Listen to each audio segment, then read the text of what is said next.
ప్రముఖ గాయని సునీత తన పాటలతో ఎంతో మంది అభిమానులను సంపాదించుకుంది. ఇప్పుడు గాయనిగా కాకుండా మంచి పాత్రలలో నటించడానికి ఆసక్తి చూపిస్తుంది.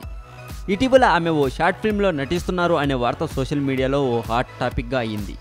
ఈ షార్ట్ ఫిల్మ్లో సునీతనే ఫీమేల్ లీడ్ రోల్ చేస్తున్నారు అంటూ ప్రచారం సాగింది. ఎట్టకేలకు సునీత నటించిన షార్ట్ ఫిల్మ్ రాగం అఫీషియల్గా లాంచ్ అయిందండి. హైదరాబాద్ ప్రసాద్ ల్యాబ్స్లో ఈ షార్ట్ ఫిల్మ్ని ప్రముఖుల కోసం ప్రదర్శించారు. సునీత గారు నటించిన ఈ షార్ట్ ఫిల్మ్ పేరు రాగం. రాగం హృదయాన్ని కుదించే ఓ సింపుల్ స్టోరీ. ఒంటరి మహిళ అనగానే సమాజం ఆ మహిళను ఎలా ట్రీట్ చేస్తుంది, పెళ్ళై భర్తకు దూరంగా ఉండే మహిళ విషయంలో చుట్టూ ఉన్న వాళ్ళు ఎలా ప్రవర్తిస్తారు అన్న ఓ రియలిస్టిక్ పాయింట్ని ఈ షార్ట్ ఫిల్మ్లో ఎంతో హుందాగా ఆవిష్కరించారు. సునీత గారు సహజ సిద్ధమైన నటనతో ఆకట్టుకున్నారు. అలాగే నటుడు సమీర్ కథానాయక స్నేహితుడు పాత్రలో, సాయి కిరణ్ సునీత భర్త పాత్రలో నటించారు. Sunil Kashyap re recording melody ఆహ్లాదకరమైన ఫీలింగ్ని తెచ్చింది. దర్శకురాలు శ్రీ చైతు ఓ సెన్సిటివ్ పాయింట్ని ఎలివేట్ చేసిన తీరు ఎంతో ఆసక్తికరంగా అనిపించింది.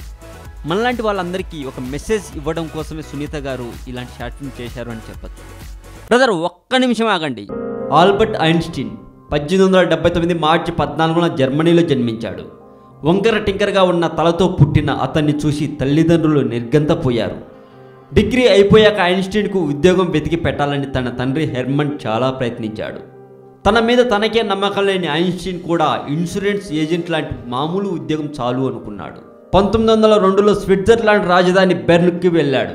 వింత వింత విషయాలు, మానవుల మేధస్సుకు అందని కొన్ని మిస్టరీల గురించి తెలుసుకోవడం కోసం మా కొత్త ఛానల్ తెలుగు మోజోని కూడా సబ్స్క్రైబ్ చేయండి. ఈ వీడియో మీకు నచ్చినట్లయితే లైక్ చేయండి, షేర్ చేయండి. ఈ వీడియో మీద మీ కామెంట్ కూడా పోస్ట్ చేయవచ్చు. మరింత టాలీవుడ్ సమాచారం కోసం సబ్స్క్రైబ్ చేయండి టాలీవుడ్ సెంట్రల్. యుగాంతం గురించి న్యూటన్ చెప్పిన అసలు రహస్యం, ప్రళయకాలాన్ని నిర్దేశించడానికి అతడు చేసిన ప్రయోగాలు, ఫిజిక్స్లో మంచి గట్టికుడైన న్యూటన్ చెప్పిన రహస్యం, గణిత రసాయన భౌతిక శాస్త్రాలలో మంచి గట్టికుడైన న్యూటన్. ఎప్పుడెప్పుడా అని ఎదురు చూస్తున్న జనతా గ్యారేజ్ సినిమా మొత్తానికి ఈరోజు రిలీజ్ అయింది.